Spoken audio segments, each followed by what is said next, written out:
His job was to help safeguard his country, working for the security services cracking codes. So how did he end up dead, locked in a bag in a bath? I think the big clue here is there's no forensics left around the bath surrounding it. So the bag's in the bath, there's nothing on the bag, there's nothing. His family believe the dark arts of some security services may have been involved. We investigate the detail from an extraordinary inquest.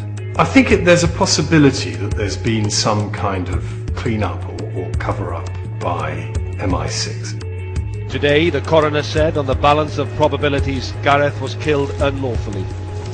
Our grief is exacerbated by the failure of his employers at MI6 to take even the most basic inquiries as to his whereabouts and welfare. The investigation will now refocus and actively pursue all the evidence heard and all the new lines of inquiry. But will we ever know what happened to the MI6 officer from Anglesey?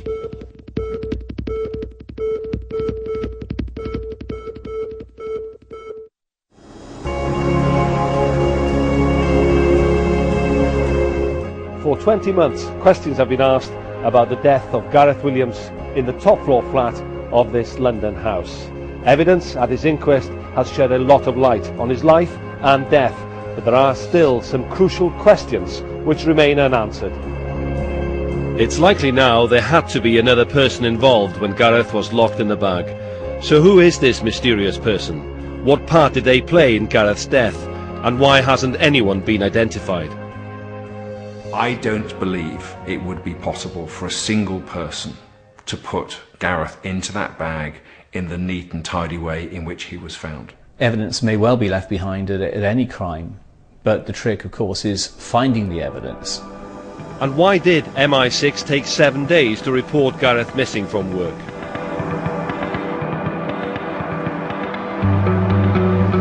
I've been looking into Gareth's death at this London flat for more than 12 months. I'm calling from BBC Wales. We're doing a programme on Gareth Williams' death, a programme called Week In, Week Out.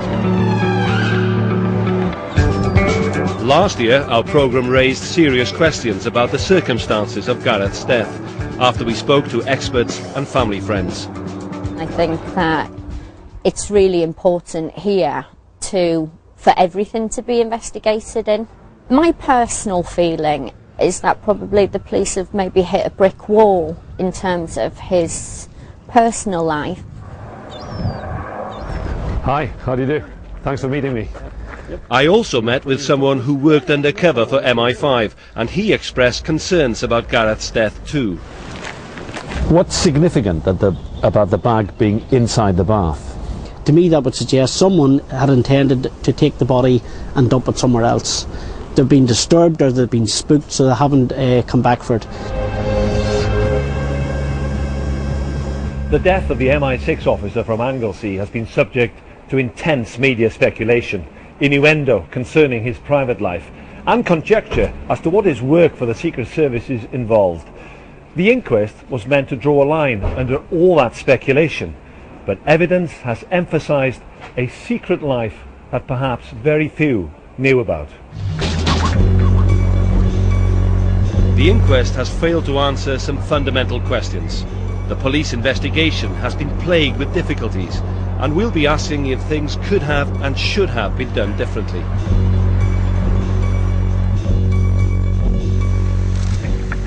"31-year-old Gareth was laid to rest in September 2010.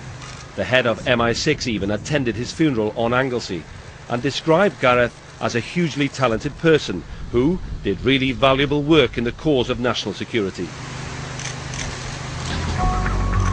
Ever since then, Gareth's parents have been left wondering if that work might have had something to do with the death of their son from Valley, 260 miles away in a flat in London. It's believed Gareth was recruited to GCHQ in Cheltenham after his talent for playing online games was spotted. From GCHQ in Cheltenham, Gareth was seconded to work here at the headquarters of MI6 for 3 years. But at the inquest we heard from Gareth's sister, Kerry, who said he'd become unhappy with his job in London. He disliked office culture, post-works drinks, flash cars, competitions and the rat race. He even spoke of friction in the office. The job wasn't quite what he expected. He encountered more red tape than he was comfortable with. Kerry said that Gareth had asked to leave MI6 and was planning on returning to Cheltenham and his work at GCHQ. We met his former landlady in Cheltenham, Jenny Elliott, and she told us Gareth had called her to ask if he could have his former lodgings back. He told her he hoped to move back in at the beginning of September 2010, but he never did. His body was discovered just days earlier. Gareth, whose punctuality has been likened to a Swiss clock, failed to show up here to chair a meeting on August the 16th. It wasn't until a colleague eventually called his family that the alarm was raised, 7 days after that missed meeting. Then the police became involved. PC John Gallagher was dispatched to Mr. Williams' top floor flat on Monday, August the 23rd. The police video shot later that night shows black squares placed on the floor to prevent contamination. PC Gallagher told the inquest he found a mobile phone and 2 SIM cards laid out on a table in the living room, and his attention was drawn to a red lady's wig. By the sofa, a laptop and another mobile phone. In the spare bedroom were boxes and yellow holdalls containing £20,000 worth of designer women's clothing and shoes. Into the master bedroom, clothes were neatly piled on the bed, but a duvet and dressing gown were uncharacteristically strewn on the floor. The inquest was shown a 3D graphic of flat 4, 36 Alderney Street, and where, in the ensuite bathroom, a red North Face bag was discovered. PC Gallagher managed to lift it, but became suspicious when red liquid seeped from the bag.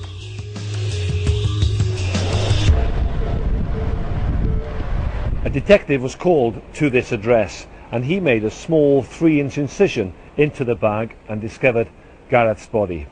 The flat was sealed. This was now a crime scene. The police initially described his death as suspicious, but until they could tell how he died, they couldn't say for sure if he'd been murdered or whether there might be another explanation for his death. The post-mortem examination would be crucial. Pathologist Dr. Richard Shepherd gave evidence at the inquest, and afterwards he agreed to discuss his findings with me. And I started looking for things that perhaps my own particular experience in restraint-related deaths might have showed areas of bruising, patterns of bruising that were present, and there were none. Which leads you to conclude what? He put up no significant struggle. Of course, it's possible that he may have been threatened and forced to comply without having force applied, but in the end, an unwilling adult being forced into a bag won't slip into that bag with no injuries. They will eventually realise the danger and will begin to fight and struggle, and injuries will be caused. The question of more importance is the how that the coroner is considering. The how leading up to him being in the bag is of more significance. We can speculate on a whole series of possibilities for why he died, and it's likely that he asphyxiated. If he wasn't poisoned, it's likely that he asphyxiated. One other possibility is that Gareth was drugged or poisoned before he ended up in the bag. Toxicology results found small traces of alcohol and the party drug GHB, but they were tiny amounts that could have occurred naturally through decomposition. It's unclear, but we do know there's no evidence that Gareth used drugs, and he was largely teetotal. 3 pathologists carried out post-mortem examinations. All 3 failed to establish a cause of death. They agreed that asphyxiation or poisoning the most likely causes, but their examinations were hampered. The gaps that we had are the time that he remained in his flat and the body decomposing. That caused some difficulties. Minor scratches to the skin would have been obliterated. Other features can sometimes be very, very subtle, and decomposition will obliterate them. So that's the major hurdle we all had to jump. Another factor which accelerated decomposition was the temperature inside Gareth's top floor flat. Oddly, the heating was on in the middle of summer. We've checked weather records for London and the average daytime temperature was nearly 21 degrees centigrade. With no definitive cause of death, the police had a problem. They began to explore other possibilities. Crucial to explaining Gareth's death is how he'd ended up being padlocked inside a bag. He was found naked in a fetal position, legs folded, hands on his chest. His face was calm. Beneath his body were the keys to the padlock. A police graphic animation shows how the bag was done up. A Yale padlock placed through the eyelets of the bag's fastener and toggles, sealing the bag tightly shut. The detective leading the inquiry said she believed a third party had been involved in Gareth's death or placing his body in the bath. Detectives asked two experts to see if it was possible for Gareth to have got inside the bag on his own and padlock it shut from inside the bag. The bag was laid into the bath. I had to put my hands on the side of the bath to support my weight, bearing in mind I had to go in head and shoulder first, so I couldn't just climb in and climb down. I had to put my feet on the wall, my hands on the side to support me, lower myself into the bath, and then slide my head and shoulders in. And then I really did struggle, as you will see from videos that have been released to the media. It's very, very difficult to get in. It took me quite a while to get comfortable, and well, at no stage I was comfortable, and then close the bag as best I could in the bath. What about locking it? Not a chance. Locking the bag from the inside in a confined area, you can't access the lock from the outside. You can pull the material together, but your arms, when you're inside the bag, your arms are on the chest and there is no room to manoeuvre, but you actually can't get the lock through. There's no hole to get a lock through, so it becomes near impossible. So you proved it was possible to put yourself into the bag and to zip it shut? That's correct. But to have that lock clasping with both fasteners on the outside? I couldn't do it. I'm not an escapologist, but I think even Houdini would have a problem with this one. So, if the likelihood of Gareth being able to padlock himself inside the bag was remote, then someone else must have been involved. I believe that he was assisted by a third party into that bath. I don't believe he died in that bath. I believe he died elsewhere in the flat. And again, I go back to the forensic evidence. We've got no prints, we've got no forensics around the bath. I don't think he would think about suicide. And again, the sex game, the evidence we've seen again doesn't really come. I think it was potentially murder. The police revealed at the inquest that they had found tiny fragments of DNA on the bag's zip fasteners, but they've been unable to identify who that DNA belongs to.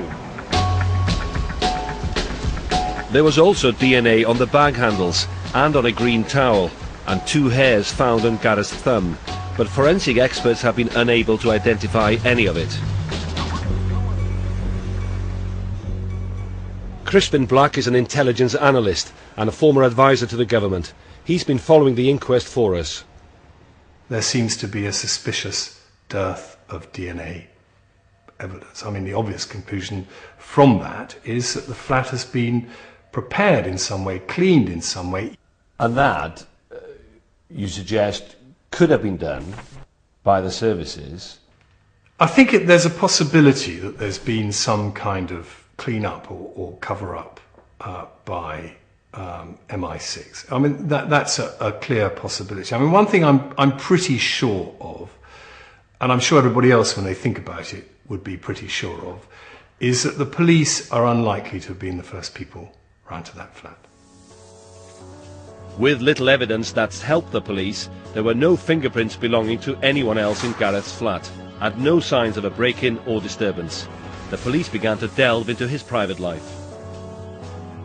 As well as details of the dresses and women's shoes found in his flat, detectives said there'd been an unconfirmed report of Gareth at a gay bar in Vauxhall, just yards from his place of work at MI6. They also revealed that he'd made limited access to bondage and escaped from bondage websites on his phone. Gareth's family have been distraught at the emphasis being placed on his private life. A close friend of Gareth's told the inquest and our programme last year that he was not a transvestite and he would have been able to confide in her. It's just out of character for Gareth, to me, to be honest with you, that Gareth was into anything like that, because I truly do feel that he would have been quite open about it, to be honest with you, because we spoke about a lot of personal things. I'm very, very open-minded, and I know he is as well, and I wouldn't have frowned upon anything like that, to be honest, and I think he would have felt that he'd been able to tell me, and his sister as well. At the hearing came an unexpected revelation from his former landlady. Jenny Elliott said in a statement that she and her husband had to use their spare key to enter Gareth's flat after hearing his cries for help in the middle of the night.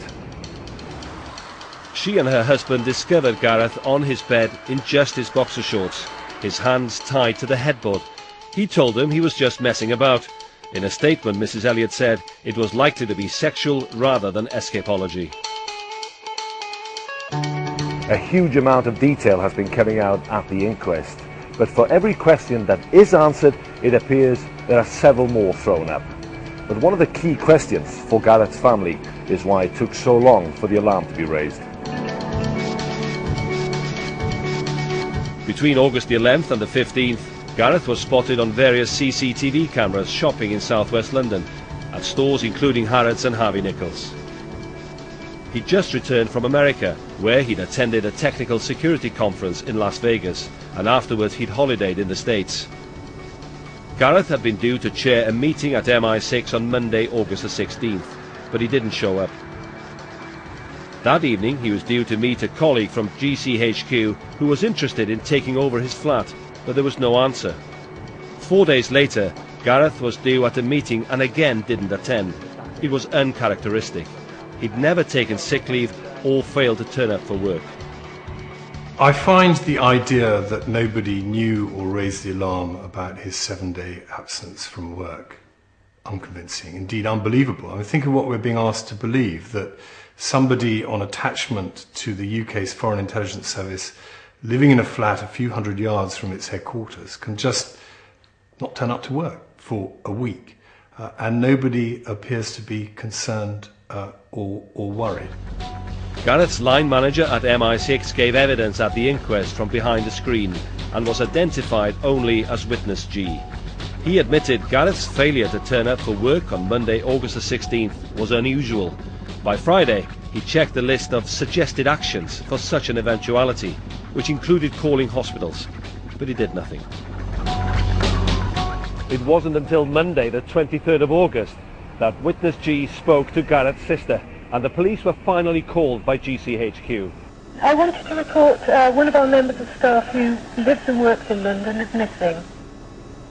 Despite repeated failures to raise the alarm, Witness G was never disciplined. A senior manager at MI6 apologised and admitted the delay in finding Gareth's body would have hampered the police investigation. Well, the delay, I think, screws up the forensic evidence. And we've heard from, a number of pathologists, and they are all pretty inconclusive or have slightly different opinions. And they, or at least one of them says it's quite difficult to test for various substances after a body has been in a bag for so long in a heated flat. I think normal people reading about this inquest or attending it would come to the same conclusion as me. Somebody has interfered with the evidence, so we're not seeing the full picture. The police haven't always had direct access to evidence either, or even witnesses. Another part of the Met, called SO15, whose officers have high-level security clearance, were tasked with seizing some of Gareth's IT equipment and other items. But SO15 and the regular detectives have been unable to check it all for clues.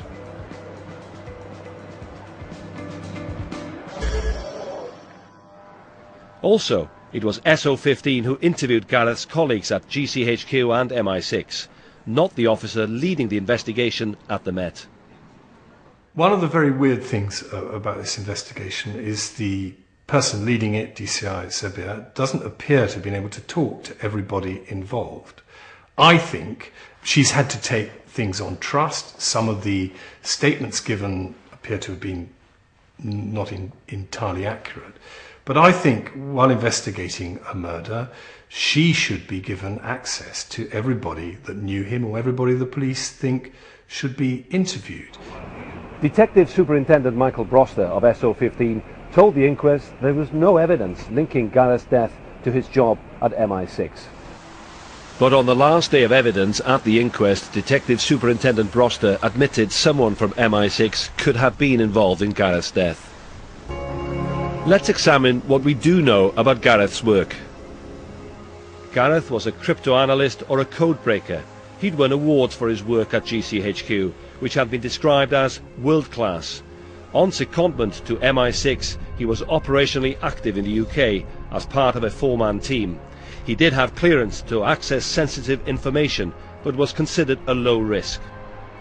He's brought from the country attached to MI6 and just left alone. Now, that's A, not good man management, and B, if I were a person, an enemy of this country, seeking access to SIS, I'd be on the lookout for vulnerable young men who are brought here to accomplish very secret technical tasks and are just left. A small number of times Gareth had accessed MI6's database without authorization. The details were not revealed, but an anonymous witness from MI6 said Gareth theoretically could have been vulnerable to hostile and malign parties, but there was no evidence of that. But what about Gareth's state of mind when he died? This is the call to the police reporting Gareth missing. Is there any concerns with Gareth, with like mental health state or anything like that? Has he had any problems that you're aware of? He's just had, he is going to be coming back to Cheltenham because he's just been pulled back from a job that he had hoped to do. So we're not quite sure how he's taken that news. But at the inquest she contradicted herself, claiming she didn't know of any concerns about Gareth's welfare. And he did appear to be planning for the future. We know that Gareth had been due to meet his sister Kerry 2 days after his body was found, and he'd been planning a walking or hiking trip to Switzerland. With so many inconsistencies in what we know about Gareth, it's made the Metropolitan Police's job even harder. They've investigated red herrings, reports of callers to Gareth's flat who turned out not to be significant, and detectives also thought they had a definite forensic lead which could have helped identify a mystery person involved. A partial DNA profile was found on Gareth's hand. For 18 months, police hoped this could provide an important breakthrough in their investigation. But the company analysing the DNA, LGC Forensics, had made a mistake. It turned out that the DNA actually belonged to a scientist involved in the case.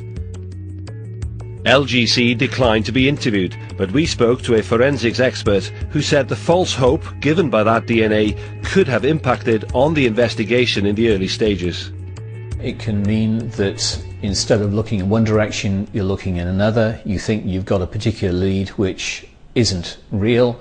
So that can cause problems. But in a case like this, where the police are particularly patient and the laboratories involved are doing as much as they can to look at the evidence as closely as they can, ultimately there probably wasn't much overall impact in this particular case.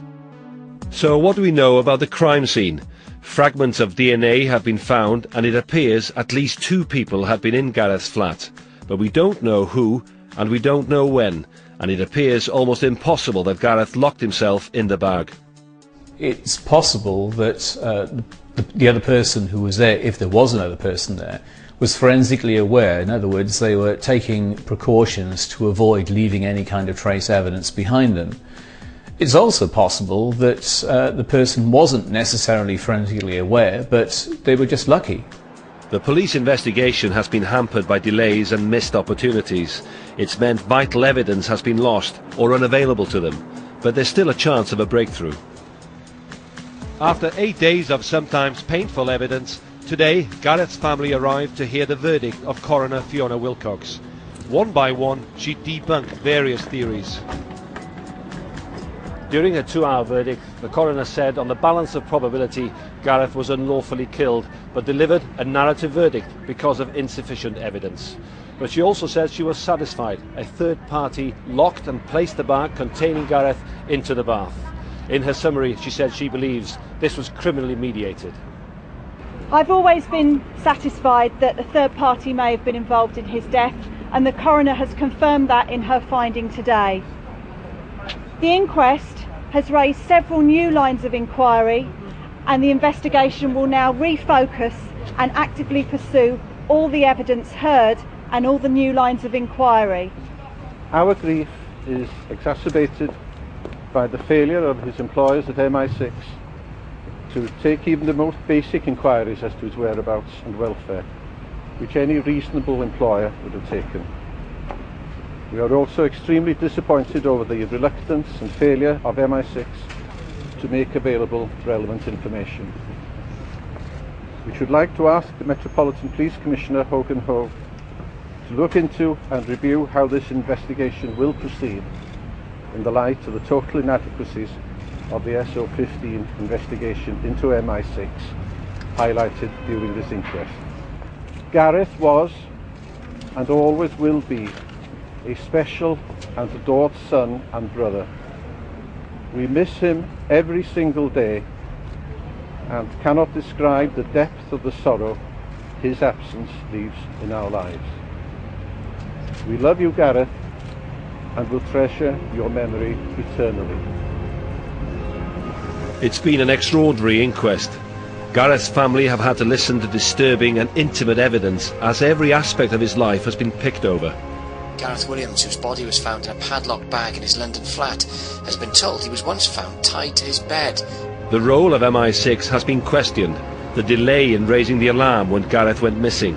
Evidence that could be important only came to light just yesterday. The lead detective, DCI Jackie Sabire, said she hadn't even seen 9 memory sticks belonging to Mr. Williams that MI6 had found. The list of unanswered questions goes on and on. Today, the coroner said there was no evidence Gareth was killed by MI6 colleagues, but it remains a legitimate line of inquiry. She also said that the evidence of Gareth's boss at MI6 concerning the delay in reporting him missing stretched the bounds of credibility. The detective leading the investigation into Gareth's death says she won't stop until she finds the answers, and she appealed for the person involved to search their conscience and come forward. I mean, I hope Gareth Williams' family find out what happened to him. I mean, there's a public interest, there's a public and security interest here, but there's also, obviously, and sitting in the coroner's court, I think you get a very strong sense of this. This is a much-loved son who came to a sudden and unexplained end, and you can feel the family's grief. For now, the man who spent his career cracking codes remains at the centre of a mystery that may never be solved.